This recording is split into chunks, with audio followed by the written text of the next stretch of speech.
Super. Khazak. Et donc on est dans la paracha de Mishpatim.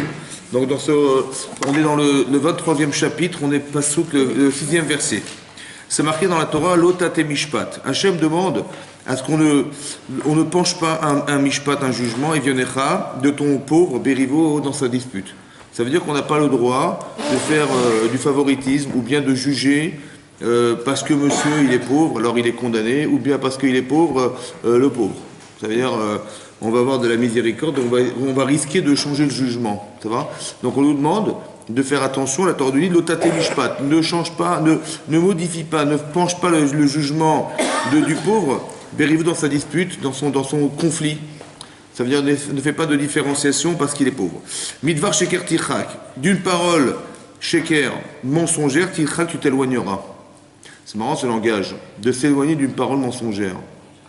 On n'a pas dit ne prononce pas du mensonge, des mensonges, ouais, ce qui aurait été logique, on a dit éloigne-toi du mensonge. Alors c'est intéressant de voir qu'il y a peut-être une autre notion du mensonge. Oui. Maintenant, il y a une autre notion de ce que veut dire mentir. Venaki vetzadik al ta'arok, donc une personne innocente et juste ne tue pas. Kilo asdik racha, car je ne rendrai pas de sadik le rachat. Ça veut dire que je ne penserai pas que le fauteur, tout à coup, il est juste. Veshochad lodikar, et on demande au juge de ne pas accepter de pot de vin. Qui a shochad aver pikrim, parce que le shochad, c'est cet argent qu'il recevra. Il va aveugler les yeux des gens intelligents. Pikrim, c'était des gens intelligents. Oui, on verra dans la parashat Shoftim, c'est marqué chachamim, des gens sages. Oui, donc il faut faire la différence entre un chacham et un pikar. Un chacham, c'est quelqu'un qui connaît la loi. Un pikar, c'est quelqu'un qui sait déduire les lois, qui sait, qui sait voir de façon plus abstraite la loi, qui va au-dessus de ce qu'on peut voir dans la loi. Ça, c'est le pikar. Donc là, on voit que c'est quelqu'un d'intelligent, qui est pikar. Et la Torah nous dit que d'accepter des pauvres, ça aveugle les yeux des gens intelligents. Veisalef, et ça déforme d'ivrei tzadikim, des paroles justes. D'accord ? C'est ce qu'explique Rashi. Regardez, Rashi explique Yehaver. Donc Rashi explique comme ça Shochad lotikar. Rashi n'accepte pas de pot de vin. On demande au juge de ne pas accepter des pots de vin. Parce que afilou lishpot emet, même de juger avec véracité. Ça veut dire, si ça peut stimuler le juge, si je lui donne de l'argent, en disant voilà, il va aller plus loin dans sa recherche, il va trouver la vérité, et c'est stimulant, assourd. C'est interdit de donner de l'argent à un juge, même sous prétexte qu'il va essayer de trouver la vérité, et plus motivé à trouver la vérité, c'est interdit. Pourquoi ? Elle dit, Vekoshken, Leatot et Adin, a fortiori, si je donne de l'argent pour le soudoyer et qu'il arrive à changer le jugement, c'est sûr que c'est interdit.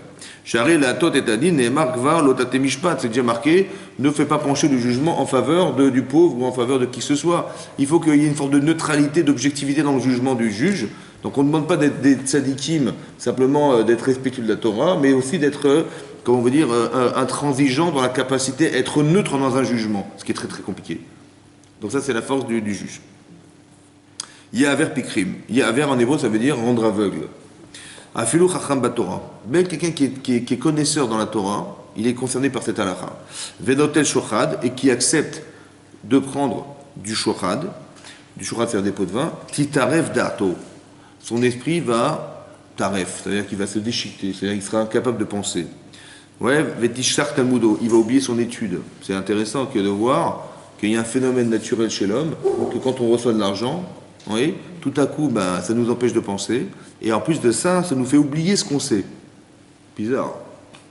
Ouais, avec Emor et Nav, et ça va toucher, ça va assombrir la lumière de ses yeux.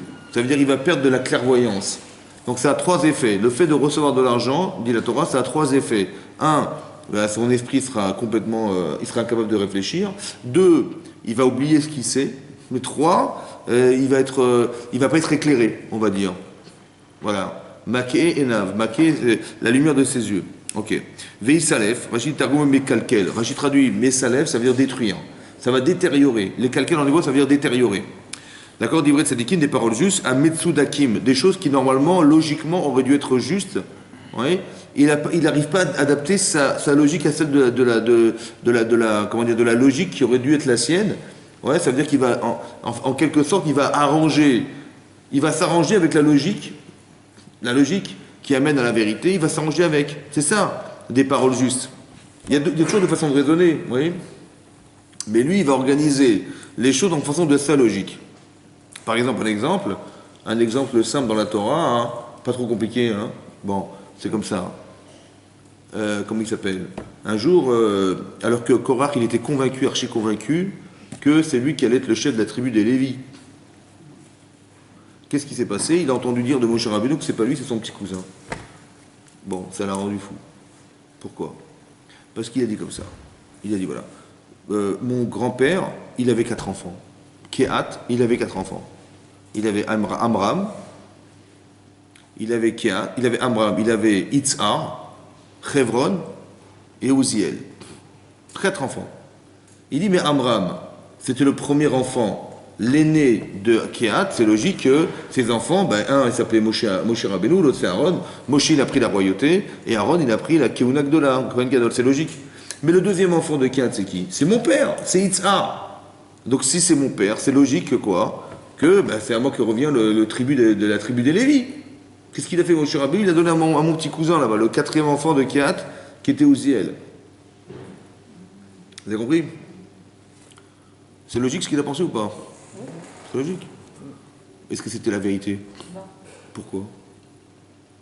Bah pourtant c'est logique. Vous avez compris ce qui se passe? C'est qu'il s'est inventé une logique qui l'arrange. Ça veut dire qui t'a dit que la logique c'était la filiation? Peut-être la logique c'est la compétence. Si Hachem ne t'a pas choisi, c'est que tu n'as pas les compétences. Pourquoi tu as cru toi que la logique c'était une logique d'affiliation?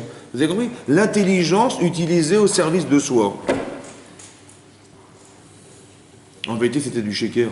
Vous avez compris? Ça veut dire qu'il est intelligent, donc il s'est arrangé pour faire que ce qu'il espère avoir, ça rentre dans une logique qui l'amène à penser que, voilà, bah c'est normal. Donc il va se rebeller contre qui? En fait, il se rebelle contre celui qui a jugé. Mais celui qui a jugé, il n'est pas contre toi. C'est toi qui es contre lui.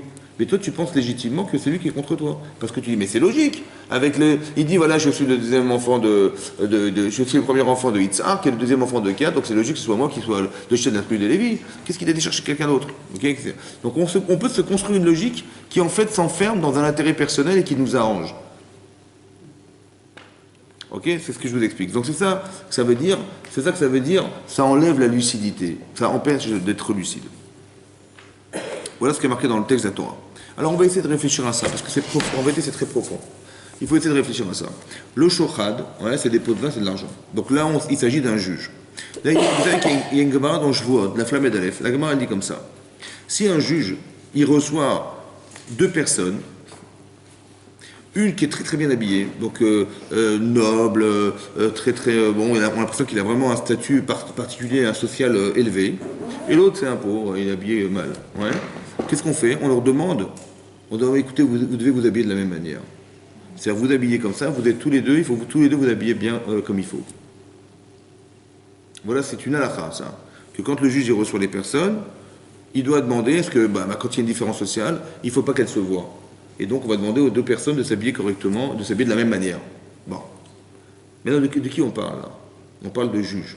C'est-à-dire des gens qui vont juger. Le juge, normalement, il a les qualités qui sont marquées dans la paracha de Yitro. Il faut avoir de la hirat shamaïm, il faut haïr l'argent, etc., etc. Il faut quelqu'un d'intègre. Bon. À part ça, s'il fait un faux jugement, c'est lui qui va donner des comptes à Hachem un jour, c'est son rôle. Il a peur ou pas? Bon. Il sait qui est caché derrière le riche. Il sait qui c'est qui est caché derrière le pauvre, il sait. Le problème, c'est que quoi? C'est qu'il risque d'être influencé par ce qu'il va voir. Donc quand il va voir le riche, il va voir le pauvre. Si, imaginez-vous, le riche, il va prétexter que monsieur m'a volé. Bon, ça rentre dans une logique. Ça veut dire que, évidemment, c'est logique que c'est le pauvre qui a volé le riche. Mais en vérité, sans juger, déjà, il a déjà jugé. C'est-à-dire que sans réfléchir, il a déjà choisi. Parce que socialement, qu'est-ce que le riche, il a gagné de prétexter qu'il a été volé par le pauvre? Oui, et que l'autre qui a pas d'argent, évidemment qu'il a dû prendre chez le riche pour s'approvisionner ou que ce soit. Donc on a cette logique de pauvreté qui déclenche automatiquement, une orientation intellectuelle qui fait dire que, alors la Torah dit non, c'est ce que tu vas faire, tu les habilles de la même manière. Mais tu sais qui c'est qui est habillé derrière l'habit, ça suffit. C'est incroyable, l'habit, ça suffit. Ça veut dire que de voir des gens comme ça suffit dans son Torah pour peu que la personne, elle juge favorablement. Midvar sheker tichak. Tu t'éloigneras du mensonge. Tu sais quoi, quand tu as vu le riche et le pauvre, tu as pensé que c'était le riche qui avait raison. Éloigne-toi du sheker. C'est pas ne prononce pas du mensonge. C'est que ce que tu vas voir, en vérité, c'est pas forcément juste. C'est un mensonge. Parce que c'est peut-être le pauvre c'est peut-être le pauvre qui est innocent, qui se sait. Ça veut dire d'avoir la capacité à se dire, ne crois pas que ce que tu vois est la vérité. Alors pour éliminer ça, manifestement, si c'est la forme, parce que manifestement, ils sont habillés d'une telle manière que lui est riche, l'autre est pauvre, c'est la forme qui fait que je vais pencher à penser que le jugement il est plus favorable à l'un qu'à l'autre, c'est vrai. Alors change la forme, change ta façon de penser. C'est-à-dire qu'on a des mécanismes en tête qui sont formulés sur des principes. Et c'est ces principes qui vont juger. C'est pas nous qui jugeons. C'est-à-dire que si socialement il est haut placé, on le respecte. Ça va? Et sinon, on le respecte moins. C'est comme ça. Le problème, c'est qu'on a déjà prédisposé un jugement avant même d'avoir consulté, écouté les gens. La Torah dit, éloigne-toi du sheker. Éloigne-toi du sheker. Ça veut dire, fais attention de t'éloigner des principes qui sont des principes sociaux, des castres, des choses comme ça, qui vont faire que tu vas juger sans savoir. Comme c'est que tu veux faire abstraction de ce que tu sais pour pouvoir regarder de façon cohérente. Une autre halakha. Vous savez qu'il y a une loi dans la Torah qu'on n'a pas le droit, un juge n'a pas le droit de recevoir des accusés l'un après l'autre. On les reçoit toujours ensemble. Pourquoi? Parce que le juge, il va recevoir une personne. Bon, il dit quel est le problème? Il dit voilà, le problème c'est ça et ça et ça, voilà ce qu'il me reproche, voilà ce que je lui reproche. Et il va écouter. La formule de la première personne qu'il a reçue. Ok, il a dit ok, bon, j'ai bien entendu, ok. Alors faites-moi rentrer la deuxième personne. Bon, mais quand le juge il a écouté la première, il sait déjà quoi dire. Donc quand la deuxième personne va rentrer, bizarrement, qu'est-ce qu'il va faire? Il va s'arranger pour condamner la personne parce qu'il a déjà solutionné le souci qu'il avait avec le premier. La Torah dit Midvar sheker tichak. Éloigne-toi du sheker. Ça veut dire que c'est comme ça, malheureusement. C'est très très compliqué de faire abstraction de ce que tu sais pour recommencer à juger une personne sans savoir ce que tu avais entendu au départ. Vous comprenez ça? C'est-à-dire qu'on n'a pas cette capacité mentale à être d'une façon objective, tellement objective que ce que j'ai perçu au départ, eh ben, j'en tiens pas compte et je fais comme si je fais un reset dans ma tête et je recommence à zéro et je garde en mémoire ce que je sais et je juge en fonction de ce que je vais entendre du second. Non, je ne vais pas juger avec les deux, je vais juger avec un seul. Je vais juger avec ce que j'ai entendu au départ. Et en fait, j'ai déjà compris quelque chose. J'ai déjà jugé, en fait. Et le problème, c'est que je vais m'arranger avec la deuxième personne qui va s'introduire pour faire en sorte que mon premier jugement soit correct. C'est-à-dire qu'il y a un mélange entre la frustration de s'être trompé si je recommence à zéro. Parce que si je recommence à zéro, qu'est-ce qui va se passer? Je vais devoir reconsidérer ce que j'ai dit. Et ce que j'ai pensé, déjà, c'est déjà conclu. Déjà. Vous comprenez, quand la personne m'a parlé, la première, j'ai dit, bon, ok, ouais, d'accord, donc je comprends ce que tu dis, j'ai compris, ça veut dire que j'accepte. Et j'accepte, ça veut dire que pour moi, ok, j'entends ce qu'il peut être innocenté chez toi. Ok. Donc quand je vois le deuxième, je suis obligé de l'accuser, le deuxième. Parce que j'ai déjà innocenté le premier. Vous comprenez comment ça marche? Interdit de faire une chose pareille. Ça s'appelle du shouchad. C'est quoi shouchad? C'est des pots de vin. Oui, la Gemara dit là-bas dans Ktuvot, il y a une Gemara dans Ktuvot d'Afkoufé, la Gemara dit comme ça. Elle dit qu'on n'a pas le droit d'accepter les pots de vin, c'est marqué dans la Torah. Demande la Gemara, Maï Shochad. Qu'est-ce que c'est que le Shochad? Alors la question, c'est pas quelle est la définition du pot de vin. La question de la Gemara, c'est pourquoi la Torah, elle a choisi ce mot pour dire des pots de vin? Maï Shochad. C'est quoi ce mot Shochad? La Gemara dit, vous savez ce que c'est Shochad? Sheuchad. Il est un. Quand vous recevez de l'argent de quelqu'un, vous faites un avec lui. Chez Ouchad, c'est incroyable. C'est-à-dire qu'on est deux, ça va? Mais dès l'instant où je reçois quelque chose de l'autre, je fais corps avec la personne. Et la Gemara dit que puisqu'on est un, Eno roe chova leatzmo. Il ne peut pas se condamner lui-même. Si il est fait un, lui-même, de la même manière qu'il ne peut pas se condamner, il ne peut pas condamner. Shochad, dit la Gemara, chez Ouchad. On fait un avec la personne, on fait corps avec elle. Donc si j'ai reçu quelque chose de l'autre, je fais corps. Quand je reçois quelque chose, quand je donne, je fais corps avec la personne. Et de la même manière que je ne peux pas me condamner, je ne peux pas le condamner. Vous avez compris? Donc l'Agma a dit, c'est pour ça qu'on a choisi ce mot shochad. Pour dire qu'on ne peut pas. L'Agma va tellement loin que l'Agma donne des exemples de shochad, mais qui sont un peu extrêmes. Parce que l'Agma a d'expliquer que combien ça coûte d'influencer quelqu'un. L'Agma dit avec une prouta. avec une petite pièce de monnaie, on achète les gens. Ça veut dire que l'influence que peut avoir l'argent sur les gens, le pouvoir, oui, avec une petite pièce de monnaie, on arrive à changer l'esprit des gens. Ici, on parle de gens pikrim, de gens intelligents, de gens chachamim, pas de gens qui sont structurés mentalement, pas de gens qui sont simplés. Et quand même, l'influence que peut avoir le shochat sur eux est très très puissante, dit l'Agmara. Ça veut dire que c'est shochat, ça veut dire que c'est très puissant, ça veut dire que c'est une force. L'Agmara dit, elle donne quelques exemples. Une fois, il y a quelqu'un, un rave, qui arrivait en bateau, il arrivait devant la rive, et puis il y a quelqu'un qui l'aborde et qui dit qu'il tend la main pour le sortir de sa barque. Il dit ok, donc il lui prend la main, il le sort, il dit oui, qu'est-ce qui se passe? Il dit voilà, j'aurais voulu que vous m'aidiez pour mon jugement. Il dit je peux plus. Parce que tu m'as aidé à sortir de la barque, je peux pas t'aider. Shochad. Cet avantage, oui, parce que là j'aurais eu du mal à sortir tout seul de la barque et tu m'as aidé, tu m'as donné quelque chose et je peux plus recevoir de toi. Donc je peux pas te juger. Vous comprenez ce que ça veut dire? C'est incroyable. Comment les Chachamim, ils avaient peur du Shochad. Il y a un autre Rav, qui s'appelait Rabbi Ishmael, la Gemara raconte là-bas, que Rabbi Ishmael, il avait des terrains. Il faisait travailler des métayers. Haris, un métayer. Ça veut dire quoi? Que le métayer, il travaillait dans ses champs et il le payait en nature, c'est-à-dire qu'il prenait des carottes, des bananes et des olives. Ok. Et qu'est-ce qui se passait? Tous les vendredis, ce métayer qui travaillait pour ce Rav, Rabbi Ishmael, tous les vendredis de la Gemara, il venait le voir, il dit voilà vos fruits. Et tous les vendredis, il arrivait. Tous les vendredis, il amenait sa part de fruits qui revenait à ce Rav, qui était propriétaire de ses terrains et propriétaire de ses fruits. Et la Gemara raconte qu'une fois, au lieu de venir vendredi, il est venu jeudi. Il est venu jeudi, et il a dit qu'est-ce qui se passe? Il dit voilà vos fruits, Rav. Il dit mais pourquoi tu es venu jeudi? Je dis voilà parce que j'ai un jugement, prochainement un jugement, j'aurais aimé que vous soyez mon juge. Il a dit je ne peux pas accepter. Parce que tu m'as amené les fruits jeudi au lieu de vendredi. Et il a dit je peux donc trouve-toi un autre juge. Bon. Et ce Rabbi Ishmael qui était Dayan, qui était juge, la Gemara raconte que il est rentré au tribunal le jour du jugement de son métayer. Et puis il entend parler, il lui dit mais pourquoi il dit ça? Il aurait dû dire comme ça. Il s'entend dire mais qu'il aurait dû dire ça, il aurait dû faire comme ça. Et là il s'est rendu compte, il a dit comme ça, si déjà moi, ce qu'il m'a donné, si ça me revenait, c'est à moi. Mais juste qu'il était Magdim, il a précédé le jour du jeudi au vendredi pour m'amener ses fruits. Alors c'est mes fruits. Et déjà, j'étais influencé. Alors, celui qui reçoit quelque chose d'autre, de quelqu'un d'autre, c'est sûr, a fortiori, qu'il va être Meshouchat, ça veut dire, il va être complètement influencé par ce qu'il reçoit. Donc, on voit d'ici un principe de base qui est de dire que toute forme d'influence extérieure qui touche la personne, oui, dès l'instant où elle a le profit de ce qu'elle reçoit, ça empêche la personne d'être libre et de penser de façon libre. D'accord? Pourquoi? Parce que chez Ouchad, on fait un avec la personne. Donc ça, c'est le sujet. On va essayer de traiter ce sujet, de comprendre que ce sujet n'est pas simple. Je vais vous expliquer pourquoi. Parce que quand vous recevez de l'argent des gens, vous comprenez qu'il y a un mécanisme qui se fait automatiquement quand on est honnête, quand on est entier avec les gens, que quand j'ai reçu du bien de quelqu'un, forcément, je suis reconnaissant. Donc je fais corps avec la personne par reconnaissance.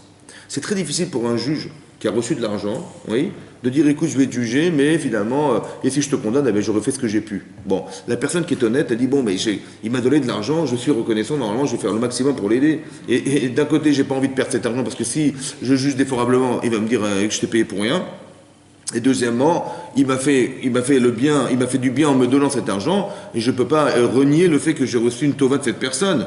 Donc on est bloqué, ça va? Et ça empêche de juger de façon légitime et de façon objective. Ça, c'est le principe du shochad. Mais c'est marqué dans la Torah, ça a deux conséquences. Une, c'est me'aver, c'est aveugle. Deux, c'est déformateur. C'est ça qui est marqué dans la Torah. Me'aver et nepikrim, ça aveugle les yeux des gens intelligents. Oui. Et à la fois, c'est déformateur de vérité, de paroles justes. Mais quelle ça va détériorer une relation verbale juste. Voilà ce qui est marqué. Ça veut vouloir dire, soit il va mal entendre, soit il va dire des choses qui sont déformatrices et qui vont dans son sens. C'est ça le shochad. Deux actions. Maintenant, expliquez-moi, qu'est-ce que ça veut dire aveugle? Comment le fait d'avoir reçu de l'argent, je deviens aveugle? Voilà, je suis juge, il m'a donné de l'argent, ok, je suis aveugle. Aveugle, c'est-à-dire que je ne veux plus rien, quoi. Il y a marqué, les mots qui sont clairs dans la Torah, aveuglé. Déformateur de vérité, je comprends. Quelqu'un, il a reçu de l'argent, il va s'arranger pour faire que la vérité, elle aille dans son sens. Donc il va tout déformer, tout arranger, il va faire un petit puzzle à son goût. C'est bon? Ça, je comprends. Mais je ne comprends pas aveugle. Ça embrouille. Hein? Ça embrouille dans les Ça embrouillé, ça veut dire Messalef, c'est embrouillé. Mais aveuglé, c'est ne pas voir. Ça a deux conséquences. Il ne voit plus rien. Il est aveugle. Aveugle, il y a une partie obscure qui n'est plus visible. Et il y a une partie, et ce qui reste, je suis... Qu'est-ce qu'il n'arrive pas à voir finalement? Qu'est-ce qu'il n'arrive pas à voir, ce monsieur? Hein? La vérité, ça veut dire qu'il n'arrive pas à voir. Et ça serait quoi la vérité? Éventuellement, la vérité, c'est la culpabilité dans ce qui condamne la personne. Ça, il ne peut pas voir. Mais pourquoi il n'arrive pas à voir? À voir. Pourquoi il ne peut pas voir? Il ne peut pas être objectif puisqu'il a reçu quelque chose. Mais qu'est-ce qui fait que j'ai reçu de l'argent et que je ne vois pas? Attendez, le Rav, il connaît la halakha? Oui. Il sait qu'il peut être coupable? Oui. Comment ça fait qu'il n'arrive pas à voir? Il oublie son étude carrément, dit Rachid. Comment c'est possible? Comme Parce qu'il fait passer son propre intérêt d'avoir reçu de l'argent et Très bien. peut-être d'en recevoir Très bien. plus tard, avant l'intérêt. Ce que vous de la dites, comment ça personne. rend aveugle? Voilà, je dis, là vous expliquez un phénomène, j'ai compris. Mais comment ce phénomène, il rend aveugle? Je ne peux pas voir. Comment ça, tu ne peux pas voir? Mais tu sais ou tu sais pas? Ce qu'il a ressenti. Il connaît par cœur le Shulchan Aruch, lui. Donc il sait exactement ce qu'il peut le condamner ou pas. Non, il ne peut pas voir. Comment il ne peut pas voir? Comme vous l'avez dit, il fait corps avec Ouais. Alors? Il a ressenti émotionnellement. Et alors? Qu'est-ce qui l'empêche de voir? C'est ça que je comprends pas. Qu'est-ce qui l'empêche de voir? Son intérêt personnel. Hein? C'est son intérêt personnel qui prédomine le reste. Mais comment il peut pas voir? Mais ce que vous dites c'est vrai, mais comment ça se fait qu'il peut pas voir? Pourquoi il peut pas voir? Qu'est-ce qui empêche de voir? La reconnaissance. Hein? La reconnaissance qu'il peut avoir pour l'autre. Ça, c'est le phénomène qui fait qu'il est attaché à la personne. Mais pourquoi cet attachement l'empêche de voir? Qu'est-ce qui fait qu'il n'arrive pas à voir? Il ne peut pas discerner. Il n'y a pas de discernement. Qu'est-ce qui l'empêche? Où est-ce qu'il est le bouchon qui l'empêche de voir? Bah, son intérêt à lui, son intérêt personnel. Pourquoi l'intérêt, ça empêche de voir? Pourquoi ça On est l'intéresse? plus neutre. Comment ça se fait que psychologiquement, quelqu'un qui est attaché à quelque chose ne voit plus? C'est ça qu'il faut comprendre. Vous avez compris ça? C'est ça. C'est quoi mes avers? Oui, La Torah nous a dit... Comme un parent. Hein? Comme un parent qui, des fois, sur un autre enfant, va avoir un jugement un peu dur et son propre enfant, il ne va pas voir parce qu'il y a de l'amour, parce qu'il y a. Il y a des milliards d'exemples. Voilà. Des milliards d'exemples. Mais pourquoi on n'arrive pas à voir? Par exemple, quelqu'un qui est très amoureux de quelqu'un, un garçon ou une fille est très amoureux de quelqu'un. On lui dit, mais c'est pas pour toi, et machin. Il dit, non, mais on va s'arranger, il va changer, elle va changer, vous inquiétez pas. Mais pourquoi tu es aveugle? Pourquoi il n'arrive pas à voir? Parce qu'elle m'a procuré du bien, on veut pas. Mais pourquoi? Mais qu'est-ce qui m'empêche d'être lucide? Attendez, si les parents me disent, si mes parents me disent, mais c'est pas pour toi, je dis, bon, je prends le risque, moi. C'est parce que c'est plus la raison, c'est le cœur qui parle. J'ai compris, mais qu'est-ce qui fait? Non, vous avez raison, mais qu'est-ce qui fait? Moi, je veux comprendre. Qu'est-ce qui fait que mon cœur, il va obstruer ma pensée? Voilà. Mon amour personnel. Ça, j'ai compris. Ça, mais comment ça marche le phénomène? Alors, écoute, on va pas faire trop long, comme ça, on va pas s'énerver. C'est comme ça. Comme ça. Le Rav Dessler, il explique. Le Rav Dessler, il dit comme ça. Il faut savoir que la pensée, elle est articulée par le désir. C'est parce que vous désirez que vous réfléchissez. J'ai envie de ça, alors je réfléchis comment je vais l'obtenir. Mais si vous n'avez pas envie, vous ne réfléchissez pas. Ça va? Soit j'ai pas envie de réfléchir, soit je ne réfléchirai pas, c'est-à-dire c'est un blocage, je ne réfléchis pas. Soit l'inverse. Parce que j'ai pas envie, je n'ai pas envie de réfléchir. Par exemple, vous avez envie, je sais pas moi, on a eu envie dans l'histoire d'aller plus vite, on en avait marre de marcher, c'était fatigant de faire Paris-Marseille en 3 semaines. Oui. Alors on a réfléchi, tiens, comment on peut aller plus vite? J'ai envie d'aller plus vite. Aujourd'hui, on fait Paris-Marseille en TGV en 3 heures. En avion en 1 heure. Bon, vous imaginez ce qu'on a inventé pour arriver à aller plus vite? On a inventé le TGV. On a inventé un avion. On a un jour envie de mettre le pied sur la Lune. On l'a eu envie, ouais. On a fabriqué une fusée. Vous imaginez quel prodige intellectuel il faut avoir, quelle complexité intellectuelle il faut avoir pour arriver à construire une fusée. Vous imaginez ou pas? Mais pourquoi on l'a fait? Parce que j'avais envie d'aller mettre le pied sur la Lune. Ça veut dire que ma pensée, elle est articulée par mon désir. C'est parce que j'ai envie que je pense. Et donc quand j'ai pas envie, je pense pas. Ça va? Maintenant, j'ai reçu de l'argent de quelqu'un. Est-ce que j'ai envie de le condamner? Ben non. Non. Parce que j'ai pas envie d'aller chercher l'information qui le condamne. Ça s'appelle un blocage intellectuel. Mais ce blocage, il est issu d'un non-désir de savoir.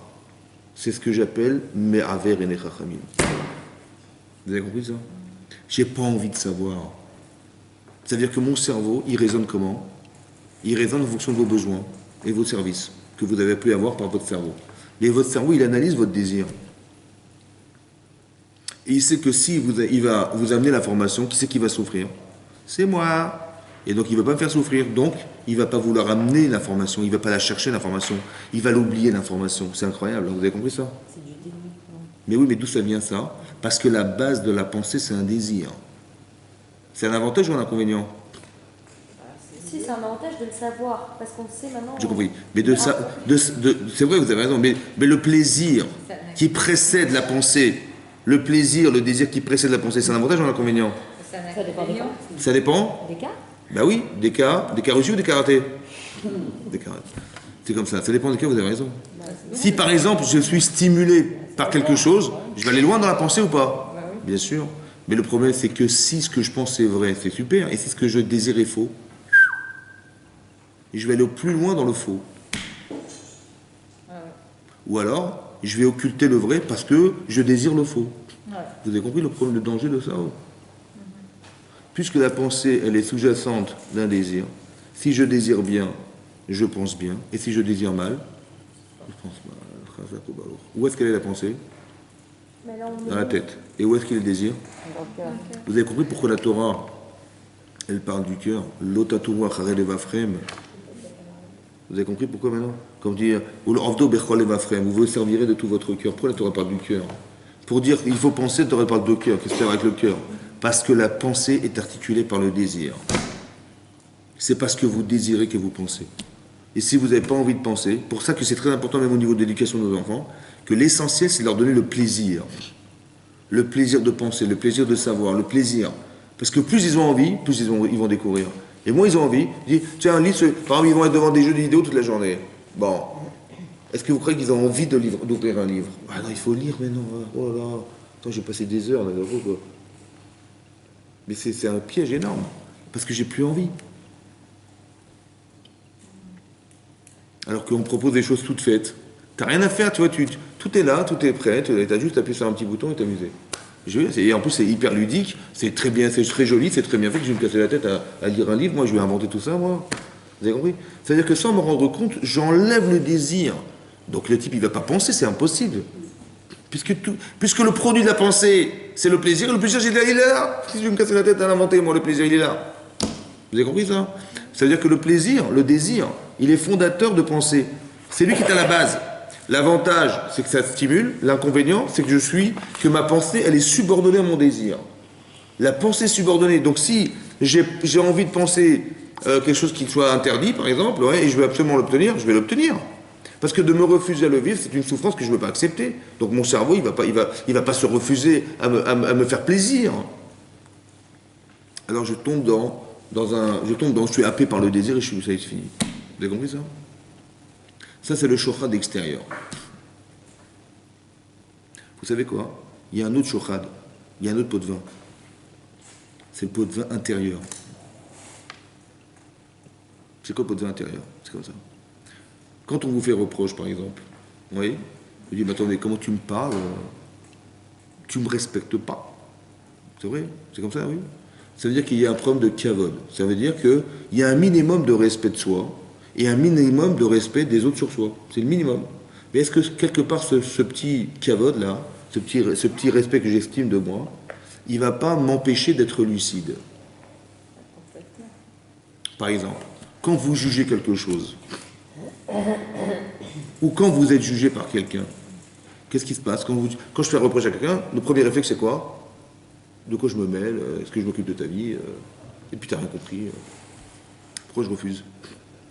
Parce que je n'ai pas envie qu'on dise de moi que je suis défaillant.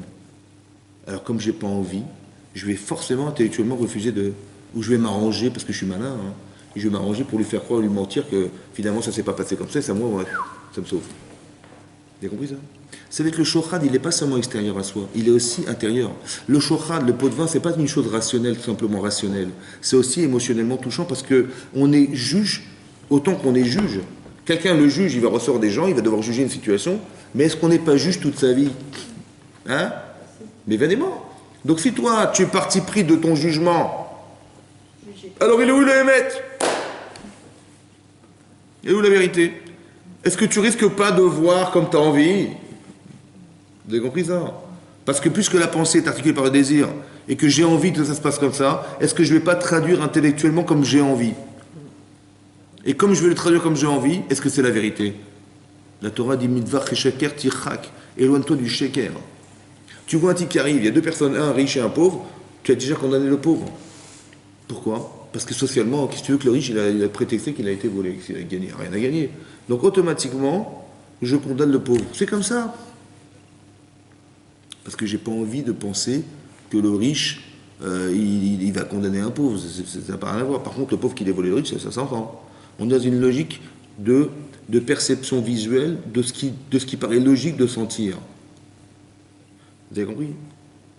Comme si que je faisais corps avec moi-même. Par exemple, une halakha. Si quelqu'un il mange dans la rue, moi la grande joie de l'île là-bas, si quelqu'un il mange dans la rue, vous voyez, il mange dans la rue, il ne peut pas être témoin. Il ne peut pas témoigner. C'est pourquoi? Hein? C'est comme ça. Pourquoi il ne peut pas témoigner? Mais c'est-à-dire qu'il mange dans la rue. Il mange comme ça des sandwichs, il mange des trucs, il mange comme bon, on dit peut-être on mange comme ça aujourd'hui, mais à l'époque ça se faisait pas. Ouais, c'est quelque chose qu'on fait pas. Et quelqu'un qui fait ça, il ne peut pas juger les gens. Il ne peut pas être témoin, pardon. Il ne peut pas venir au tribunal et dire voilà, celui-là il a fait ça, il ne peut pas être témoin.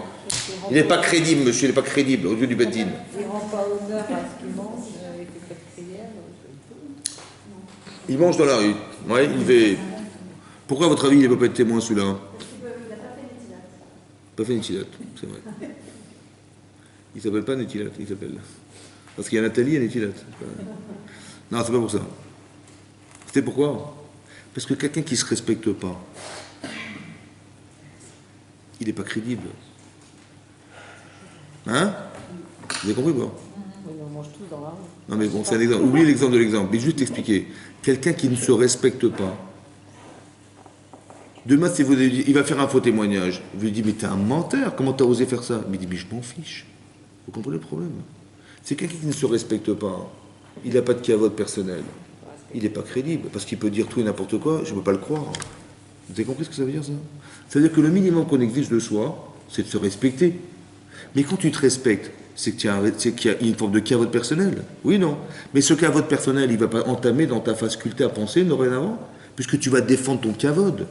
C'est pas du shochat, ça? Hein? Oui, non.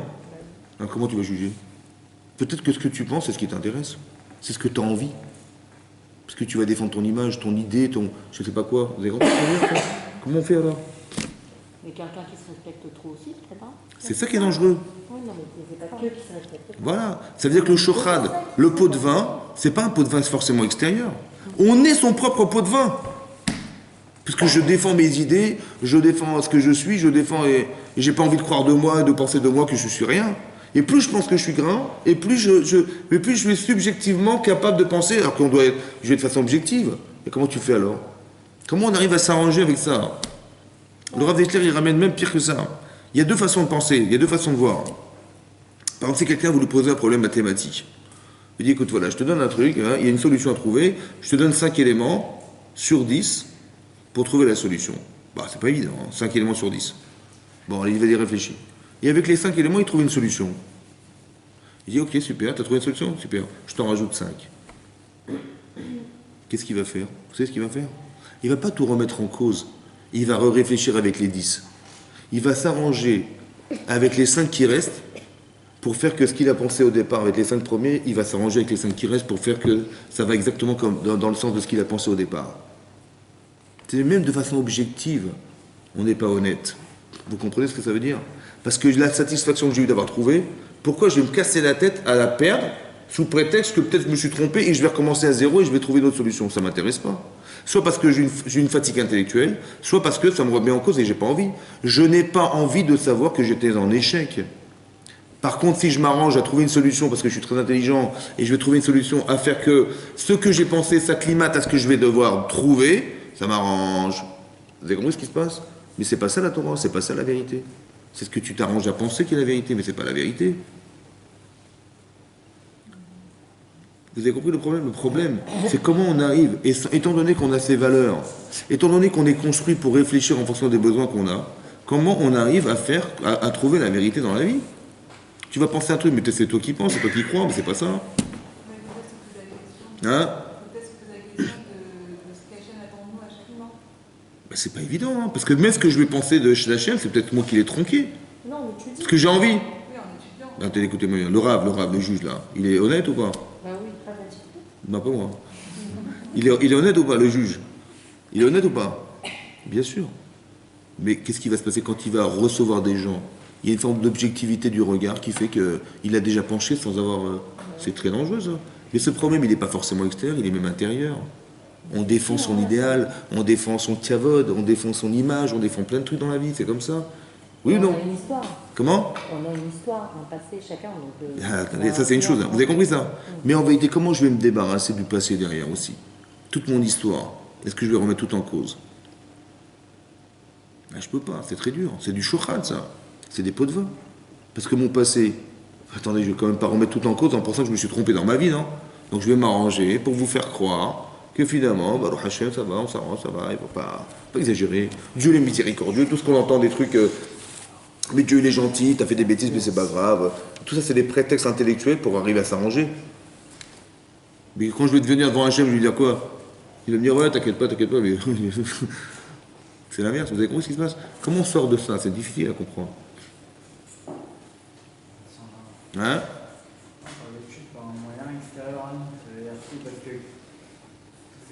Qu'est-ce qu'il faut faire pour arriver à penser objectivement? C'est dur. Il faut quelque chose d'extérieur à soi. C'est-à-dire? Tout ce qu'on a dit, c'est tout le temps tourné vers soi, c'est l'intérêt personnel. Voilà. Mais c'est toi, qu'est-ce que tu veux faire? Tu peux pas te couper en deux? Exemple, je prends un rave. Hein? Je prends un rave. Ouais.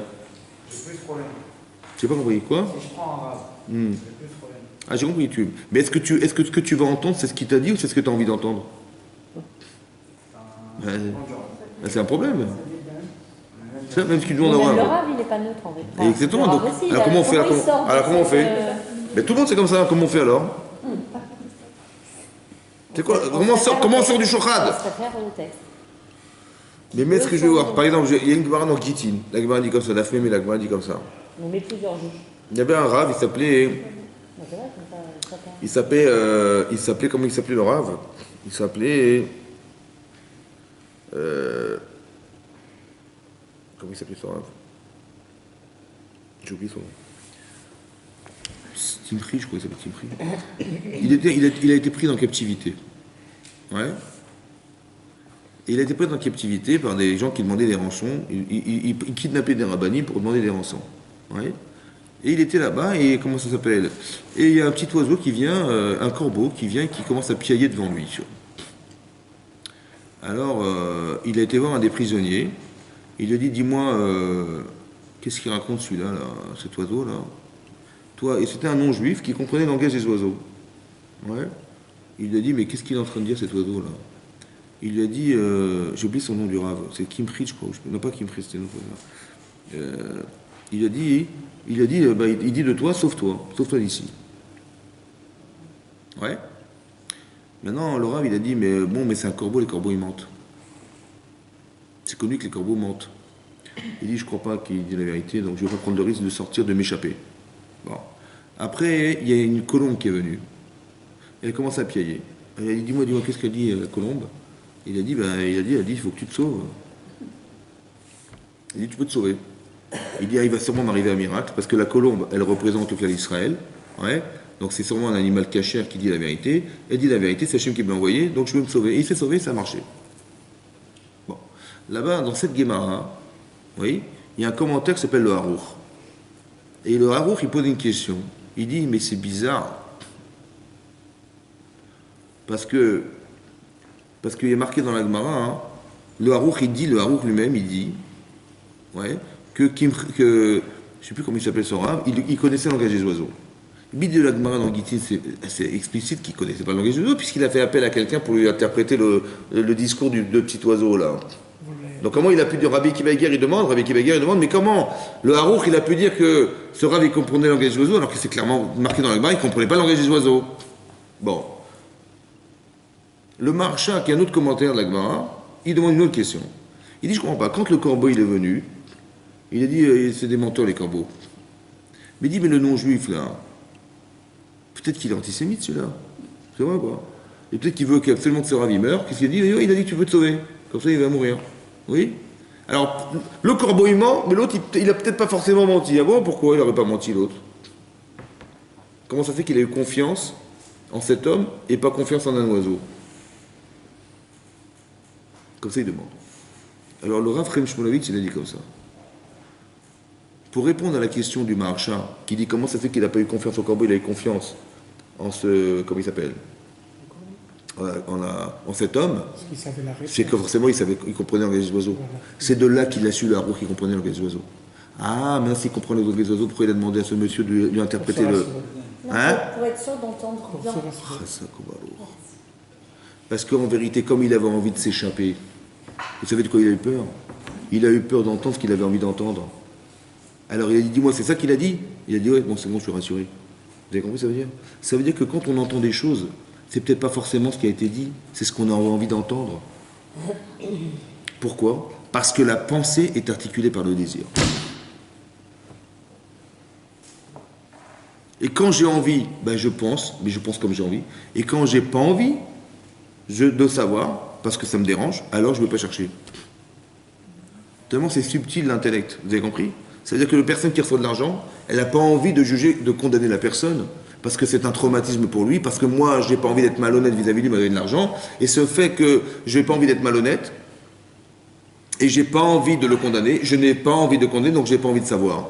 Et même si je sais, je vais forcément, mon cerveau n'ira pas chercher l'information. C'est comme ça s'appelle un blocage. Mais comment on arrive à se sortir de ce problème? Parce que tous les jours on juge, tous les jours on voit, tous les jours on... Alors, comment je vais voir la vérité? Comment je vais atteindre la vérité? C'est impossible. Mais qu'est-ce qui m'empêche de savoir en fait? Le désir, les désirs, c'est quoi? Par exemple, vous avez compris? Dans notre cœur, il y a combien de gens qui gèrent notre cœur? Il y en a deux. Yetzer Tov, Yetzer Hara. Des fois, ce que vous allez penser, c'est pas forcément vous qui allez penser. Parce que le désir, il vient pas forcément de vous. Il vient du Yetzer Hara. Ouais. Une fois, je vous ai dit une fois, ouais, il y a plusieurs exemples dans la Torah, mais l'exemple connu, c'est celui-là. C'est quand Moshe Rabbeinu, il a tardé à descendre du mont Sinaï. Alors, comment il s'appelle? Le Erevrav, donc les gens qui s'étaient convertis en Égypte, au judaïsme, en sortant d'Égypte, ils ont fait le veau d'or. Mais pourquoi ils ont fait le veau d'or? Parce qu'ils ont dit à Ish Moshe, cet homme Moshe, lo yadarnu me'ayalo. Nous ne savons pas ce qu'il est devenu. Ça va? Ils ont eu peur, voilà. Le seul homme qui pouvait leur donner la Torah, c'était lui. Maintenant, ça fait 6 heures qu'il n'est pas sorti, il n'est pas redescendu du mont Sinaï. Ils ont dit, on ne sait pas ce qu'il est devenu. Donc on a une question, on ne sait pas où il est. Qu'est-ce que dit Rashi là-bas? Que Rashi dit que le Satan, c'est le mauvais penchant, il leur a montré Mitato pour Achat Ba'avir. Il leur a montré le cercueil de Moshe Rabbeinu qui flottait dans l'air. Donc ils ont dit, ça y est, il est mort. C'est ça qu'ils ont pensé. Ils l'ont vu ou ils l'ont pas vu? Ils l'ont vu ou pas? Ou ils l'ont pas vu? Le Satan leur a montré Mitato pour Achat Ba'avir. Il leur a montré le Satan, le cercueil de Moshe qui flottait dans l'air. Donc ils l'ont imaginé. On a expliqué souvent. Tous, unanimement, ils ont vu ça. C'est possible ou pas? C'est compliqué, hein? Compliqué. Par exemple, je vous donne un exemple, vous allez comprendre tout de suite. Imaginez-vous, quelqu'un, il veut vous vendre un appartement à Neuilly, ouais, qui vaut 5 millions d'euros, il vous vend 500 000 euros. C'est une affaire ou pas? Super affaire. Maintenant, vous ne pouvez pas vous déplacer pour l'acheter l'appartement, et vous avez été voir votre banquier, et le type il veut absolument du liquide. Pas du coca, mais du liquide. Maintenant, on dit, ok, du liquide, bon, vous allez voir votre banquier, et écoutez, j'ai trouvé une affaire de fou là, j'ai un appartement dans le 16e à 5 millions d'euros, il me vend 500 000 euros, il faut absolument, bien sûr, vous allez l'acheter, bien sûr, il vous sort l'argent. Ça va? Votre meilleur ami, il a une moto. Il peut vous rendre ce service, d'aller vite là-bas pour signer, parce que n'importe qui peut l'acheter à la maison. Et vous lui dites, voilà, je te mets 500 000 euros en liquide, tu vas, dans une demi-heure, tu arrives là-bas, et tu lui donnes l'argent, on est propriétaire, tu m'appelles et que tu arrives. Ça va? Oui? Donc vous lui donnez l'argent, 500 000 euros en liquide, et il part en moto. Donc dans une demi-heure, il vous appelle. C'est normal ou pas? Il appelle pas. Bon, une demi-heure, il n'appelle pas. Il dit, bon, vous avez un peu d'empoudéage. 3/4 d'heure. Comment vous vous sentez? Voilà. Voilà. 1 heure. 1 heure et demie. Qu'est-ce que vous faites? Qu'est-ce que vous pensez? Qu'est-ce que vous pensez? Bah, Il a fait un accident. Et vous pensez à un accident ou vous pensez qu'il a volé l'argent? il a volé là, il a volé. Mais qu'est-ce qui pensera que le contraire? Personne. Vous avez compris ce que ça veut dire? C'est-à-dire que quand on tient à quelque chose, on pense au pire tout de suite. Donc, mon cher Rabbeinu, on y tient ou pas? Bien sûr. On pense toujours au pire. Quand on tient aux gens, aux personnes, à l'argent, n'importe quoi, on pense toujours au pire. On dit pas, ah, le pauvre, il a peut-être fait un accident. Non, non, on pense à nous. Vous avez compris ou pas? C'est pour ça qu'unanimement, ils ont tous pensé il était mort. Pourquoi? Parce que si lui... pourquoi on a pensé qu'il était mort? Parce que quand on tient aux personnes, ou on tient à la chose, il n'y a que lui qui peut nous donner la Torah. Il n'y a que lui. Il n'y a personne d'autre qui peut monter sur mon Sinaï. Il n'y a personne qui peut parler à Hachem. Donc c'est sûr qu'il n'y a que lui. Donc on a pensé le pire. Ça va? Qui c'est qui leur a fait croire qu'il était mort? Le Satan, ouais. Qu'est-ce qu'il a fait le Satan? Il les a inquiétés, il les a rendus. Il les a rendus fous. Hein. Et est-ce que le Satan, il peut nous rendre fous? Ou alors, il peut éveiller en nous ce qu'on n'a pas solutionné et qui nous rend fous. Donc c'est un désir en soi. Hein? C'est une souffrance intérieure. La peur que je n'ai pas solutionné. C'est quoi la peur que je n'ai pas solutionné? C'est que s'il descend pas, on fait quoi? Hein? Vous savez ce que les gens vont vous dire? Ah, c'est Shalom, t'es fou quoi? Mon Shalom, il ne va pas descendre. Bien sûr qu'il va descendre. Qu'est-ce que tu parles de choses qui nous dérangent? Oui? Et pourquoi je dis ça? Parce que j'ai pas envie d'imaginer. J'ai pas envie d'imaginer qu'il ne va pas descendre. Évidemment qu'il va descendre. Oui, non? Parce que comment on va faire sinon? Alors comment on va faire sinon? T'es bête ou quoi? Bien sûr qu'il va descendre, évidemment. T'es bête ou quoi? Bien sûr qu'il va descendre. Parce que j'ai pas envie de croire qu'il va pas descendre. Mais ce problème, je l'ai solutionné ou pas? Non. Vous savez ce qu'il fait de Satan? Un manque de mouna, quelque part. Écoute, non. Non, c'est un manque de solution personnelle. Si vous ne savez pas quoi faire, le Satan, il va vous dire quoi faire. Ça veut dire quoi? Ça veut dire que j'ai peur qu'il soit mort. Mais pourquoi j'ai peur? Parce que le seul homme qui peut nous descendre la Torah, c'est lui. Et s'il ne descend pas, qu'est-ce qu'on va faire? Alors je ne me la pose pas la question, parce que c'est trop dur à solutionner. J'ai pas envie de souffrir à l'idée que Moshe, il ne peut pas descendre, ou il va avoir un échec, ou il va échouer dans son entreprise. J'ai pas envie de croire à une chose pareille. Donc je n'essaye même pas de trouver des solutions. Donc cette peur, elle est en moi, je la garde en moi. Mais cette peur, en vérité, elle n'est pas solutionnée. Vous savez ce que fait le Satan? Il va utiliser le vide pour mettre cette peur devant. Le Satan, il ne va faire qu'aller chercher chez vous ce qui n'a pas été solutionné chez vous. Chez vous. Donc quand je vois ça, c'est qui m'a fait croire? C'est pas moi qui crois. C'est lui qui a été me chercher dans moi cette peur qui n'a pas été solutionnée. Il me l'a mis en pleine figure. Moi je lui dis, mais je ne sais pas qu'est-ce qui est devenu mon cher Rabbeinu. Donc il y a une case vide dans ma tête. Qu'est-ce qu'il fait le Satan? Il va chercher en moi ce qui me fait peur. Il va me dire tout de suite qu'il est mort. Et c'est logique. Cette peur, elle est logique. Mais c'est moi qui pense? Non. C'est mon désir, c'est ma peur qui me fait croire que... En quoi c'est un désir? C'est un désir, pourquoi? Parce que quand je ne sais pas quoi faire, je n'ai pas la solution. Qu'est-ce qui me reste? Il me reste que la peur que je n'ai pas voulu solutionner. Je n'ai pas voulu solutionner. On m'a dit, mais s'il ne descend pas, qu'est-ce que tu fais? Je dis, bien sûr qu'il va descendre. Quand je dis ça, j'ai pas envie de croire qu'il va pas descendre. Parce que ça me fait mal au cœur de croire qu'il va pas descendre. Et s'il descend pas, on fait quoi? Mais j'ai aucune solution, personne ne peut monter là-haut. Tu compris pas? Ben j'ai pas envie de croire qu'il va pas descendre. Donc je n'ai pas cherché des solutions. Mais alors qu'est-ce qui me fait Hachem? Il m'envoie ce problème. Pour que tu la solutionnes, cette chose-là.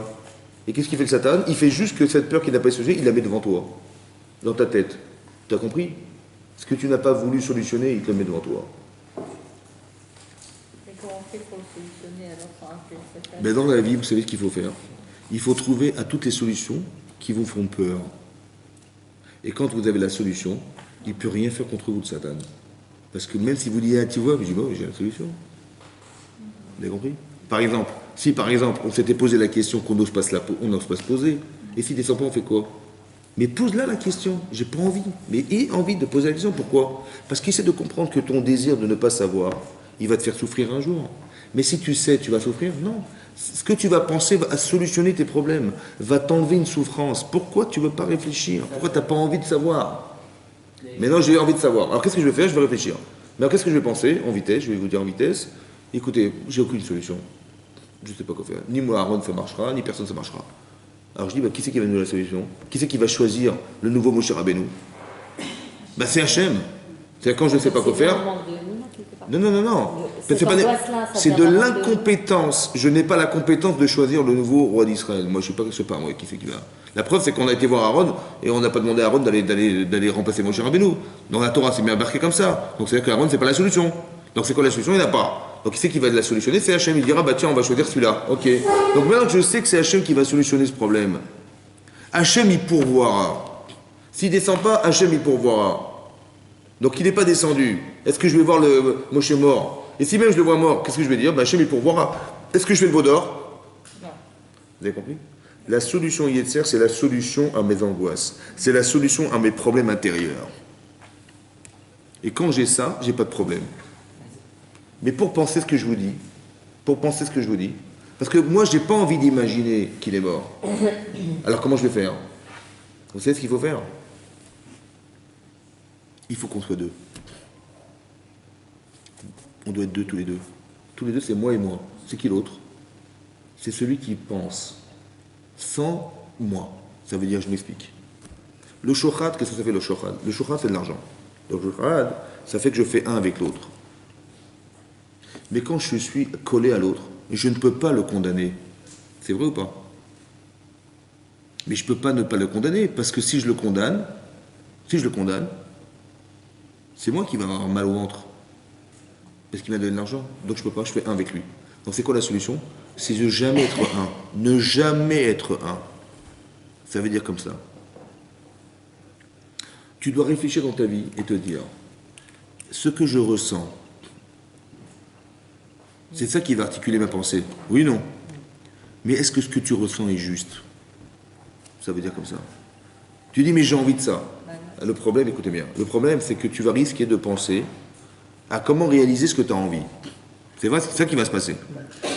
Tu vas utiliser ton cerveau, non pas forcément pour réaliser ce que tu as envie, mais pour analyser ce que tu as envie. Et pour être capable d'analyser ce qu'on a envie, c'est qu'il faut être deux. Ça veut dire qu'il faut avoir l'humilité de se dire, ou la peur de penser. La Emunat Hashem, ça me permet d'être double. Quand je me dis, par exemple, je vais faire un truc, je dis, attends, j'ai peur, on ne sait jamais, peut-être c'est assourd. J'ai peur. Et comment tu peux avoir peur de ce que tu as envie? Parce que tu es capable d'être un autre. C'est-à-dire, il y a celui qui a peur et celui qui a envie. Mais comme tu es capable d'être celui qui a peur, alors tu vas commencer à analyser, est-ce que ce que tu as envie est juste? Par peur, j'ai peur de me tromper. Oui? On est obligé d'avoir de la hirat shamayim, vous avez compris ou pas? On est obligé de croire en Dieu parce que sinon on est foutu. Vous avez compris ça? Parce que si tu ne crois pas en Dieu, tu n'as pas peur. Et si tu n'as pas peur, tu n'as pas peur de te tromper. C'est une preuve incroyable de croyance en Dieu, ça. Si tu aimes Hachem, tu ne vas pas le trahir. Et peut-être que ce que tu penses est faux. Alors vous savez ce que faire? Je vais essayer d'analyser si ce que je ressens est vrai. Midvar sheker tichak. Éloigne-toi du sheker. C'est pas ne sois pas menteur. Ne sois pas le menteur dans toi-même qui va croire que ce que tu penses est vrai. Aie peur de te mentir. Aie peur de croire que ce que tu penses est juste. Aie peur de croire. Alors qu'est-ce que je vais faire? Je vais avoir ce recul et dire, attends, je vais essayer d'analyser ce que je ressens. Maintenant, où ça me mène ce que je ressens? Mais tu vas te rendre compte dans ta vie que ce que tu ressens, si ça t'amène à de l'avenir, c'est juste. Si ça ne t'amène pas à un avenir cohérent, c'est faux. Il n'y a pas une mitzvah, il n'y a pas une avera qui m'amène à un avenir cohérent. Ça n'existe pas. Tu vas mentir jusqu'à quand tu vas mentir? Tu vas manger pas cachère jusqu'à quand tu vas te mettre en porte avec le bon Dieu? Combien de temps tu vas mettre? Combien de temps? Combien de temps tu vas tromper les gens? Combien de temps tu vas... Mais oui, mais quand je trompe les gens, je gagne bien ma vie. J'ai compris, sur le champ, tu as raison. Mais sur le long terme, tu as le droit d'analyser ce que tu ressens. Et de voir est-ce que ce que tu ressens, ça t'amène loin ou ça t'amène pas loin. C'est ça le chacham. Le chacham, c'est celui qui voit loin. Mais c'est attention, ça dépend si tu es capable d'accepter d'analyser ton désir. Hein? C'est ça, écoute bien. Ce que je te dis, j'ai pas dit que... Attends, écoutez, nous on est en train de définir des choses. Après, comment ça s'obtient? Peut-être en 30 ans, j'en sais rien. Mais sache que l'objectivité existe. Ça veut dire Non, mais c'est vrai.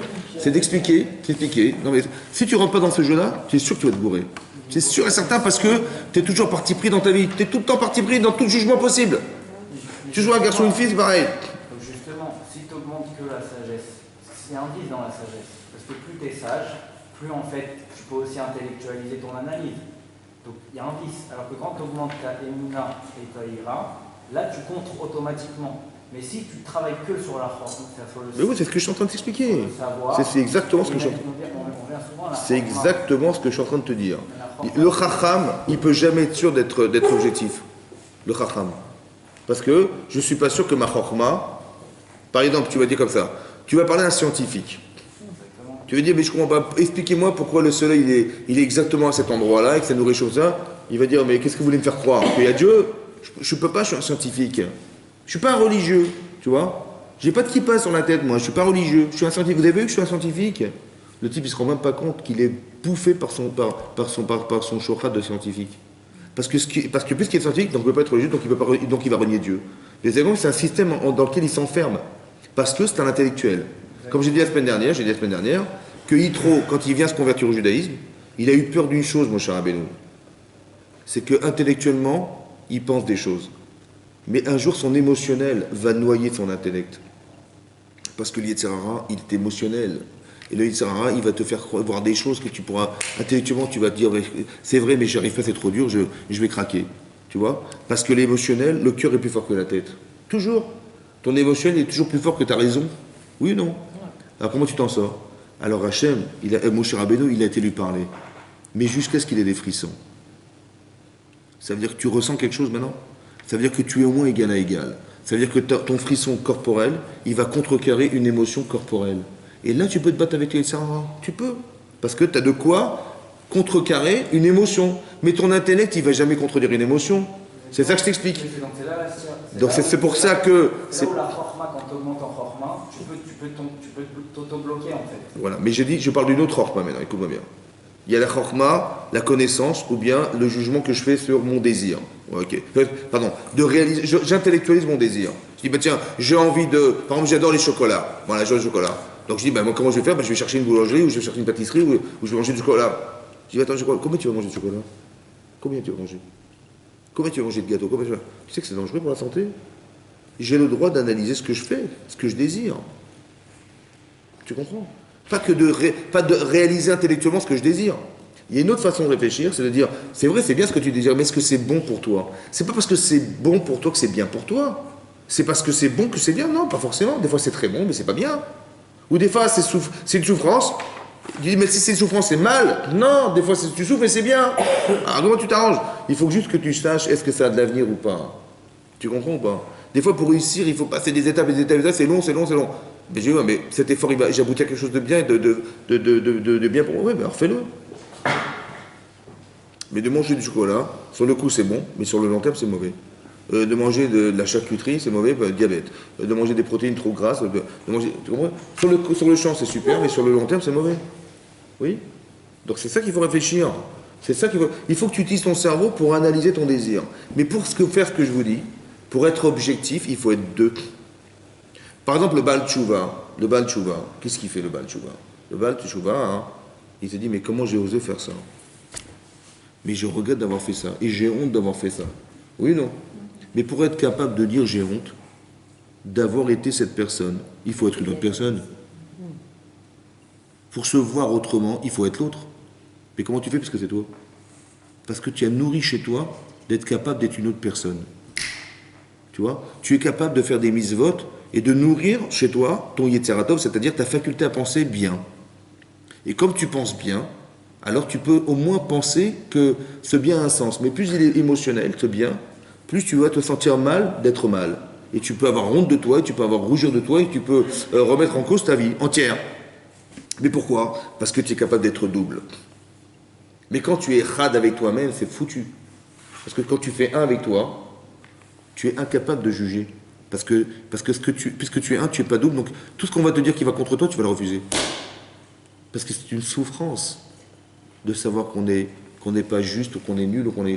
Et c'est parce que tu fais rad.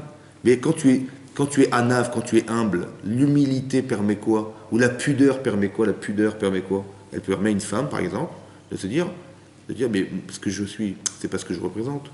Ou ce que je dis, c'est ce que je pense, mais c'est pas moi, c'est ce que je pense. Par exemple, vous discutez avec quelqu'un, et vous lui dites, tiens, qu'est-ce que tu penses de ça? Il dit, bah, je pense comme ça. Je dis, mais n'importe quoi. Mais n'importe quoi. Je dis, comment ça, n'importe quoi? Bah, attends, t'as vu comment tu me parles? Oh, tu peux me respecter, ça va? Elle dit, je parle plus avec toi. Il dit, mais je parle pas de toi, je parle de ce que tu dis. Pourquoi tu crois que ce que je dis, c'est toi? Je dis ce que tu penses, c'est pas de toi. Je dis, mais quand t'as dit ça, tu m'as dit que j'étais nul. Je t'ai pas dit que t'es nul, j'ai dit que tu penses mal. Je parle pas de toi, je te parle de ce que tu dis. T'as compris ou pas? Faire la nuance, il y a comme si il y avait deux. Il y avait la personne et il y avait ce qu'il pense. Mais si tu penses que t'es ce que tu penses, bah t'es foutu alors. Parce que dès que tu vas te vexer dans toutes 2 minutes. Mais non, essaie de te dissocier de toi. Il y a toi et il y a celui qui pense. Et si tu changes la pensée, tu changes l'homme. Bon bah c'est pas grave, on change la pensée, quel est le problème? Mais sur ça, il faut avoir de l'humilité, ça. Il faut avoir des midotes. Il faut avoir des midotes, il faut avoir de l'humilité. Et c'est ça qu'on dit, on est en train d'expliquer que tu es obligé de travailler sur tes midotes. Ça veut dire d'avoir, comme Moshe Rabbeinu, la capacité à ce que, quand tu entends ta sœur dire de toi que, soi-disant, t'as vendu à la rote, tu te sépares de ta femme et tout, tu as l'humilité de dire, écoute, moi, je vais pas lui raconter que je suis plus grand qu'elle. Parce que c'est ça la vérité. Mais j'ose même pas lui dire, donc je me tais. Mais cette humilité-là, elle est énorme. Parce qu'il n'est même pas victime de ce qui se passe autour de lui.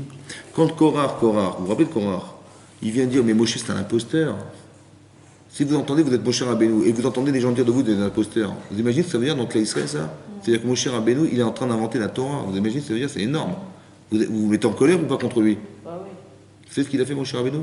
Veipol al-Panav. Il est tombé sur sa face. Il a dit, attends, qu'est-ce que je vais dire à Hachem pour lui sauver sa vie à celui-là? Et je vais essayer de trouver un argument pour essayer de faire en sorte qu'Hachem il le pardonne. Mais vous imaginez quelle capacité d'humilité il faut avoir pour arriver à ça? Mais c'est que des midotes, ça. C'est les midotes. Ça veut dire que quand tu es baral midot, quand tu as des midotes, c'est-à-dire que tu as des qualités humaines, tu peux te dire, mais le pauvre, il est bête, le pauvre.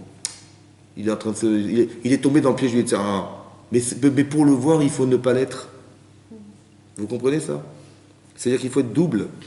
Mais quand tu fais un avec toi, mais comment il ose parler de moi? Mais il est fou, ce type-là. Je suis Moshe Rabbeinu, mais il ne se rend pas compte, c'est du shaker ce qu'il raconte. Ça va? Mais je dis, mais il ne parle pas de toi, il parle de ce qu'il croit de toi. Vous avez compris la différence? Il parle de ce qu'il croit de toi, de te vexer pas, il est bête. C'est comme Ephron. Il rencontre Abraham Avinu, alors qu'Abraham, il vient de perdre sa femme. Hein. Bon. Et Abraham, il dit, écoutez, monsieur Ephron, bonjour, voilà, je voudrais absolument vous acheter cette grotte de Marpella pour enterrer ma femme. Il dit, mais vous rigolez, je vous la donne, la grotte, il n'y a pas de problème. Elle est à vous. Elle lui dit, non, mais vous plaisantez, je veux vous l'acheter. Il dit, vous êtes sûr que vous l'achetez? Ben oui, bien sûr, je vais l'acheter. 400 000 euros, entre nous.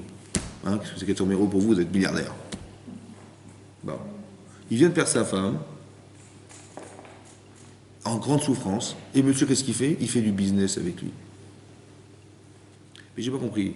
Au lieu de lui dire, écoutez, on va parler d'argent, c'est pas grave, enterrez votre femme, bien sûr, je vais vous la vendre, il n'y a pas de problème, on discutera après, allez, enterrez votre femme, c'est bon, vous pouvez l'acheter, il n'y a pas de problème. Donc il a de l'empathie vis-à-vis d'Abraham. Il n'a aucune empathie, cet homme. Qu'est-ce qu'il fait?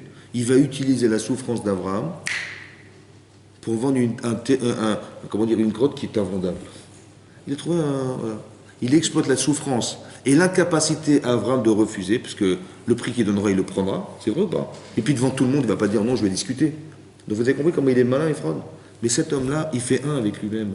Il n'est pas double. Quelqu'un qui a de l'empathie, il dit, bon, je suis un businessman, mais j'ai quand même de l'empathie vis-à-vis d'Abraham, je suis quand même en souffrance. Vous avez compris? Je suis le businessman, mais d'accord, j'ai un cœur.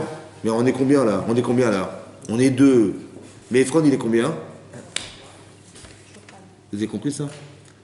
D'un côté, on doit avoir de la fraternité. On doit être echad avec les autres. Mais c'est parce que l'avantage d'être un, c'est la solidarité. Mais surtout pas être un avec soi-même. Parce qu'être un avec soi-même, dans ce sens-là, c'est d'être incapable de se dissocier de soi. De se voir. Quand je me dis, attends, ce que j'ai bien fait, voilà. Mais qu'est-ce que je suis en train de faire? Je suis en train de me voir. Mais le type qui fait avec lui-même ne peut pas se voir. Parce que pour voir quoi, finalement? Je me suis trompé, mais j'ai pas envie. Je n'ai pas envie de me voir. C'est-à-dire que je n'ai pas envie de faire cet effort intellectuel d'imaginer que je me vois et que je me vois être en défaillance, ça je peux pas, vous comprenez? Et comme je n'ose même pas imaginer, donc je me regarde pas. Et tous ceux qui me parlent de moi, je l'envoie balader. Parce que je ne peux pas être double. Mais c'est parce que j'ai pas compris l'avantage d'être deux. Mais quand j'ai fait teshuva une fois dans ma vie, Et j'ai vu l'avantage que j'avais de me critiquer. Et j'ai vu l'avantage de me débarrasser de ce qui me fait, de ce qui est un véritable boulet dans ma vie et qui m'empêche d'avancer. Est-ce que j'aurais évolué? Bien sûr. J'ai la satisfaction d'évolution. Eh bien, ça ne me dérange plus de me regarder. C'est une remise en cause. Oui, mais ça veut dire qu'il faut trouver du plaisir, encore une fois. Parce que puisque le plaisir est l'essence de la pensée, et que je n'ai pas de plaisir à me voir défaillant, alors je ne vais pas penser et je vais refouler tout de suite. Mais si j'avais compris que j'avais à gagner, j'ai même du plaisir à me débarrasser de ce qui m'empêche de vivre, et si je m'en débarrasse, et pour t'en débarrasser, il faut que tu le reconnaisses, il faut que tu acceptes de le voir. Oui ou non? Mais quand tu l'auras vu et que tu seras en train de débarrasser, tu seras content ou pas? Bien sûr. Ben ça, oui, moi je suis prêt à me voir. Parce que j'ai compris le plaisir que j'aurais d'avoir été capable de me débarrasser de ça. Vous avez compris? C'est toujours pareil. C'est toujours le plaisir qui permet ou qui empêche. Toujours comme ça, toujours. C'est le plaisir qui est la source de la pensée. C'est pour ça qu'il faut faire très attention, je pense, qu'on étudie la Torah aussi pour être sûr que ce que je ressens est juste. Parce que je ne sais pas qui est-ce qui pense pour moi. Qui c'est qui désire? Est-ce que c'est Moussera ou c'est Moussera? J'en sais rien. On peut croire que on fait des mitzvot, ouais, alors qu'en fait on se trompe. Parce qu'on pense que c'est légitime et c'est le plaisir que j'ai. C'est exactement comme la semaine dernière, on a dit, ouais, que, comment il s'appelle, Yitro, il voit Moshe Rabbeinu assis sur son trône, alors que les gens sont debout du matin au soir, et Yitro, ça le dérange de voir Moshe Rabbeinu assis. Je ne comprends pas comment il ne respecte pas les gens. Lui assis, ils sont debout du matin au soir, c'est pas normal. Ça le choque. Mais ça ne choque pas Moshe Rabbeinu. Vous savez pourquoi? Ben parce que c'est normal, qu'est-ce que je vais faire? Je me coupe en 10. Il lui dit Lotov, Machato, c'est pas bien ce que tu fais. Je commence ça va bien. Genre, c'est la Torah, c'est pas bien. Et lui, il croit qu'il fait une mitzvah. Alors qu'en vérité, Lotov, ça veut dire quoi Lotov? Tu ne supporteras jamais la charge que tu as prise sur toi. Tu sais pourquoi? Parce que tu as juste oublié une chose, c'est que tu as un corps. Est-ce que ton corps, il va supporter tout ce que ta tête pense? Eh ben, des fois, non. Mais moi, j'étais sûr que c'est ça qu'il fallait faire. Parce que Dieu, il m'a demandé de danser la Torah et je vais me tuer pour ça. Mais tu te rends pas compte que ton corps, il va jamais suivre. Combien tu vas recevoir de gens? Combien des milliers de personnes comme ça tous les jours? C'est pas possible. Tu vas t'essouffler, tu vas t'user. Tu vas te faner. C'est-à-dire, essaie de voir que ce que tu acceptes, est-ce qu'à long terme, c'est juste? Ou bien c'est faux? C'est juste parce que Sarah, il veut te détruire. Mais c'est ça que j'avais envie de faire. Moi, j'avais envie de danser la Torah. Vous avez compris? Que même des fois, dans des mitzvot, le Yitzhara, il se déguise en petit tzaddik, là. Il me fait croire que c'est ça qu'il faut faire, que c'est l'inverse. Des fois, il faut voir de l'extérieur pour le voir. C'est comme tu disais. Et c'est très important, des fois, de se dire, bah, tiens, je vais demander conseil. Pourquoi? Parce que lui n'est pas dans ma problématique. Il est dans la subjectivité du regard. Mais moi, je suis investi dans une chose que j'ai peut-être envie, je ne sais pas si c'est juste ce que je pense. Alors, au moins, je vais consulter les gens. Et c'est une chose que je pourrais me reprocher, de dire, tiens, j'aurais dû demander, tiens, c'est dommage, j'aurais dû demander. Pourquoi? Parce que la personne qui voit, c'est pas la personne qui vit. Et j'ai peut-être pas envie de savoir. Alors c'est peut-être pour ça que je l'ai fait. Alors j'ai peur de me tromper. Alors je vais demander à quelqu'un. Au moins lui, il va voir. Mais pour faire ce que je vous dis, il faut être deux. Il faut dire j'ai peur de me tromper. Alors je vais demander à quelqu'un. Il faut être deux, forcément deux. Il faut celui qui pense et celui qui n'a pas envie de penser. C'est parce que celui qui pense, mais il va falloir réaliser ce qu'il pense. Il va demander à personne. Mais comment personne? Par exemple les Meraglim, est-ce qu'ils ont été consultés, mon cher Rabbeinu? Non. Pourquoi?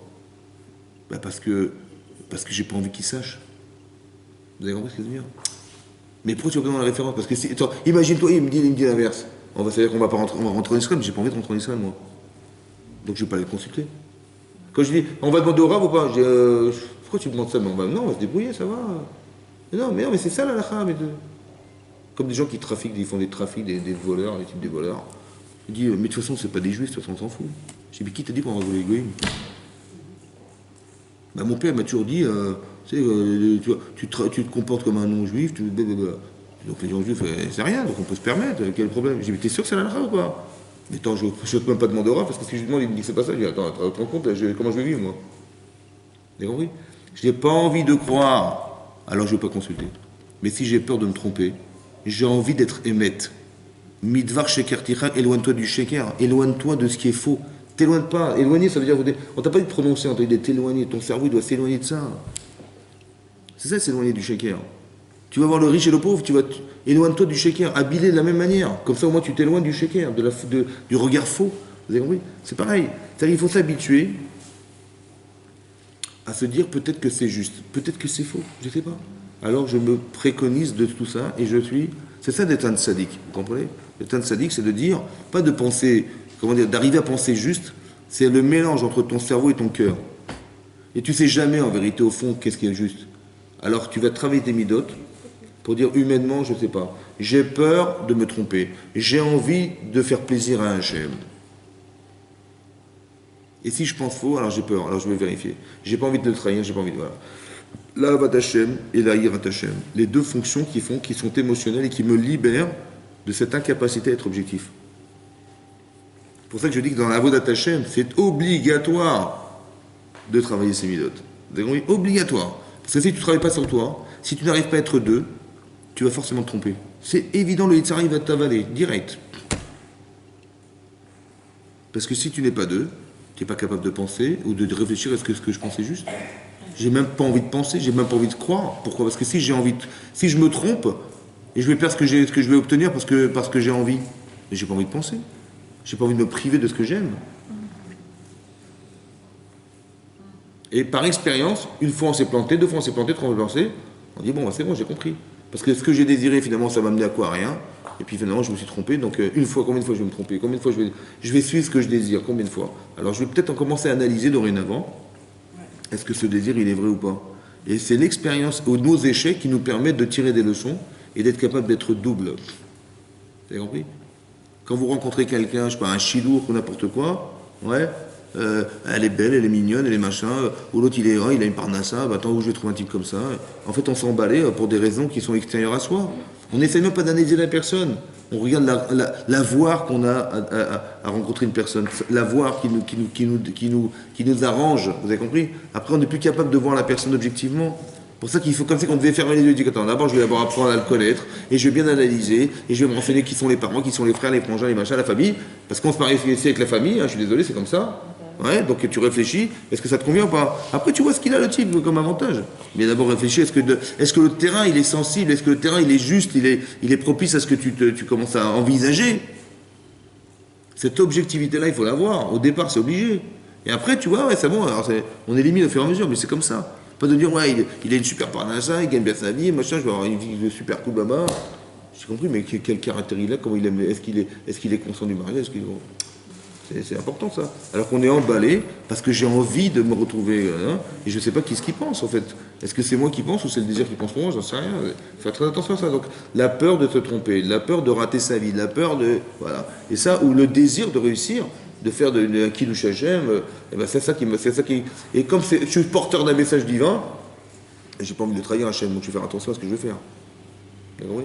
Toujours, il faut toujours être deux, toujours, et pas faire que de shochad. C'est-à-dire que soit recevoir du pouvoir des autres, soit s'auto-gérer son propre pouvoir. Et être incapable de juger de façon objective. Très important. Dans la vie, c'est comme ça. Oui. Et que quand on a des intérêts personnels, on peut carrément occulter les autres pour ses intérêts personnels et être capable de voir.